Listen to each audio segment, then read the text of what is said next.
Alright, so welcome back to the channel, guys. Today, guys, it is me, 80 Search. You guys will give you guys my CONCACAF Gold Cup semifinal predictions. Now, FYI for you guys, I just want to let you guys know that I will be discussing Qatar versus the USA. However, I will not be giving my prediction because I want to save that for tomorrow's video, which I'll have a special guest on that channel, so stay tuned for that, guys. We'll do a recording session, so hopefully we can get the video out for you guys as soon as we can before the match begins, obviously. So, and with that being said, let's go and get started. So we're going to go ahead and still discuss about the match, possible lineups that I think both teams can go with, all that. But we're not going to go I'm not going to go ahead and give a prediction for this one because I want you guys to watch tomorrow's video. Okay, so let's go and get started. So we have our first match, Qatar versus the USA. So it'll take place at 7:30 p.m. tomorrow. And I think this is a match that will be USA's toughest test in the Gold Cup. I think this will be USA's toughest test and quite possibly the most challenging as well, because we're facing a nation that we have never faced before in our lives. We are facing a relatively new nation, Qatar, and like I said before, guys, they are the reigning AFC champions, and they have to be respected here. They have to be respected. They will host the next World Cup. They have plenty of experience. They will compete in the Copa America. Right now, they're in Euro qualifiers, and as well as they're also in the CONCACAF Gold Cup semifinals for the first time in their history. Whereas the U.S., on the other hand, this is going to be a huge opportunity to get to the final of a Gold Cup with supposedly a B team. And I think this will be a huge, huge test for the U.S. And I'm looking at this Qatar team right now. You look at the games they have played this tournament.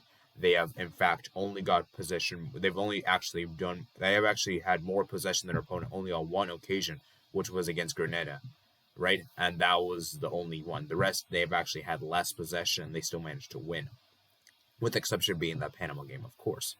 And I just think for me, Qatar, they're very much a counter-attacking kind of team. They like to have people in the back as a five in the back, and they like to soak up the pressure and hit you on the counter. They're very lethal on the counter-attack.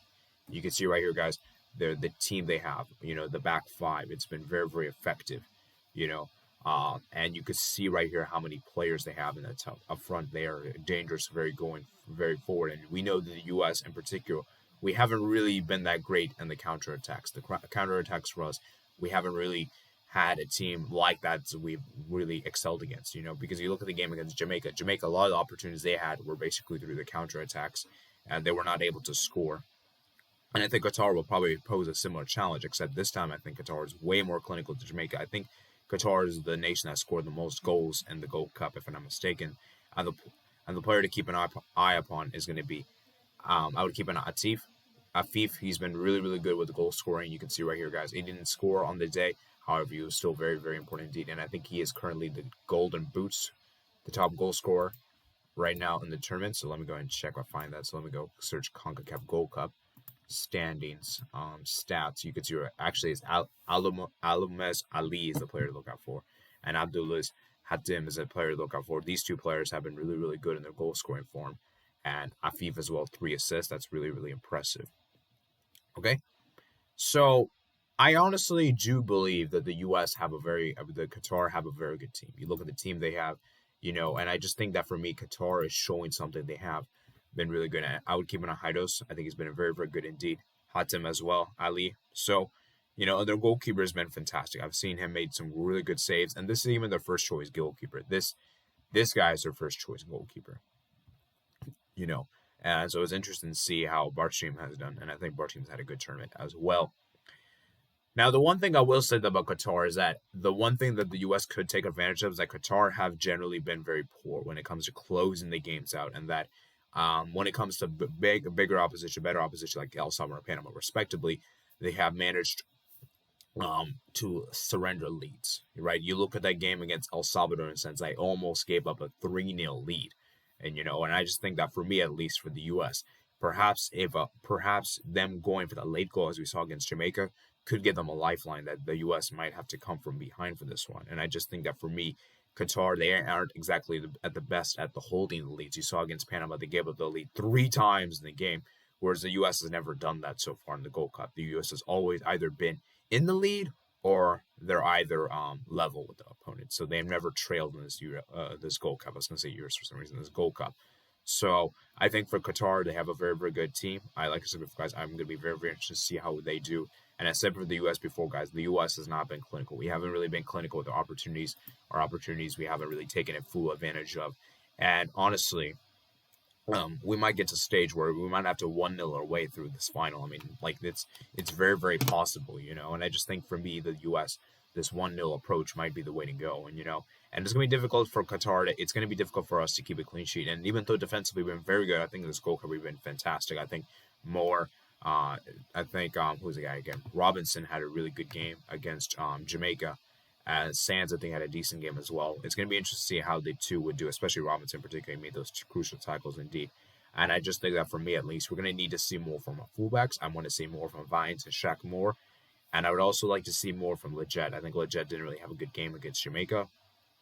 And it'll be interesting to see what happens to this lineup, because I would assume the lineup would stay relatively the same, with the exception, I think Zardes might actually get the nod ahead of DK, because DK for me in the last two games has been very, very ineffective, whereas Zardes actually was kind of important for us against Jamaica. So I could see Zardes starting this game over DK. Everything else I imagine would stay the same. Maybe we could see Roldan get the nod ahead of Leggett, quite possibly, but I would still say it's a bit far. I don't think that's going to happen, if I'm being completely honest. So, like I said before, guys, we know Greg Welch likes to prioritize experience over creativity.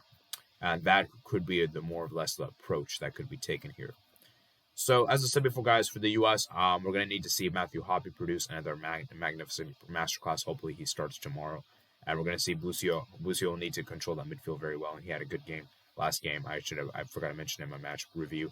And we're going to need to see more from a striker, because I feel like for me, our strike will be the key difference for us. And that if we can get Zardes in the game, we have a very good chance to score.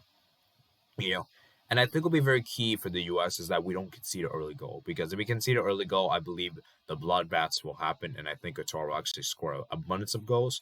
But if we keep this game 0-0 and keep it to like around the 90th minute, I think we could stun Qatar with a late winner. I think we could possibly do so. So obviously, it's gonna be interesting to see what happens. And so that's pretty much that for the preview. As I said before, guys, I will give a prediction along with the lineups with a special guest. But now we've discussed about this match in a good amount of detail, so I think it's best that we move on to the next match. So the next match we have, it is Canada versus Mexico. Now, if I'm being honest with you guys, this is a huge match. This is a match that I am very much looking forward to, and that I think is a match that is very, very evenly poised. And so for Mexico in particular, this Gold Cup for them has been a very, very much kind of like, they had a rough start. You see right here, they had a 0-0 draw against Trinidad and Tobago. However, they did bounce back with a 3-0 win against Guatemala. They won 1-0 against El Salvador, and they won 3-0 against Honduras. So it seems like to me Mexico have kind of like, as the tournament gone on, they have seemingly progressed. They've seemingly got better, and that's a very good thing to have in these kind of tournaments. It's like you always want to start off in the wrong foot and then get better as the tournament progresses, And as for Mexico, on the other hand, I just think for me, the players to look out for will be Funes Mori. He had a really good game against Honduras. You can see right here, guys, got another goal to his name. You can see, I think, Jesus Corona, another player to keep an eye on upon. He might score. Pinada as well. And Jonathan Dos Santos, players to look out for. I feel like Talvary has been really good in goal. Edson Alvarez, a very experienced player. Hector Herrera, we know what he can do. Gallardo as well. Araujo as well. It's a very well-balanced Mexican team, and I think they finally have seemingly found their scoring touch, because I think the biggest problem for Mexico in this Gold Cup was the fact they weren't scoring enough goals. And I think now with that huge win against Honduras, I think they have now finally seemingly got that confidence back, and I think that's going to be very, very key against a Canada team that has been kind of struggling in goals. Canada has been kind of underwhelming in the goal-scoring department if you look at their standards, Like I said before, guys, they should have won that game against USA. You would probably make that strong argument. They had a strong win against Martinique, had a very, very much mixed bag win against Haiti, and then they also won 2-0 against Costa Rica, which I thought was a very much impressive achievement indeed. So, and I think for me, the back, who's the player again? Estaco, the player that's coming back from suspension, I think will be very, very key in this kind of game, and I'll keep an eye upon Vittoria as well. He could be a very, very good player indeed that can help on the defense. And Cavallini as well. He might have a breakout game as well. Remember, guys, Kyle Lauren and they're out for the tournament. So it's going to be interesting to see how they do. Buchanan as well. He's going to be interesting. I think he'll be a huge, huge force. Let's see how he does. And overall for Canada, man, I just think for me, the long balls they had against Costa Rica was a really good win. And I just think for me, Costa Rica were just very, very poor in the game. Costa Rica just didn't really show up. And I think for Canada in particular, they must take advantage of that. So with that said, guys, you look at the possession right here. Canada had like around 44%. They actually had less possession than Costa Rica, which is pretty interesting right there. Whereas Mexico, we know on the other hand, have very, very good possession stats. You know, and so let me go and see Mexico. Mexico, obviously, let's see how much possession they had against Honduras. They actually had 66. So I imagine Mexico would have most of the possession in this kind of game, and that Canada would probably have less possession. They're probably going to counter. So as far as the stats are concerned, I want to share with you guys the stats real quick for this head-to-head thing. So let's go look at the head-to-head record between Mexico and Canada. I think from what I saw, it's like I think Mexico largely dominates. Yeah, Mexico has won 21 games against Canada. 9 games have ended in a draw. 3 have ended in a loss for Mexico. So the last time Canada actually defeated Mexico was the Gold Cup 2000. That was in the quarterfinals, which Canada went on to win. So, Canada, man, they could maybe replicate history here. And remember, guys, last year, they did defeat the United States men's national team. Not last year, 2019. They defeated the U.S. men's national team first time in 34 years. So, there might be an upset here. We might see an upset here for this match, and I would love to see it. Obviously, it would be a very, very nice achievement on that part. Unfortunately, though, I think Canada, for me, I think this is where their run's going to end. I think, for me, Canada, I think the problem with Canada, the biggest problem they have is the abundance of injuries. I think the Qatar injury will be huge, huge absent. So, indeed, obviously, there's no Alphonso Davies, which I think will be another huge, huge absent indeed.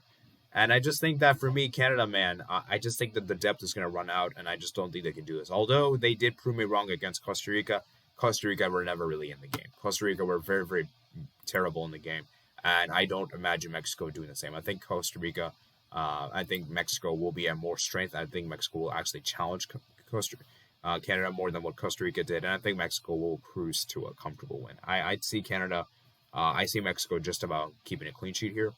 I would be amazed.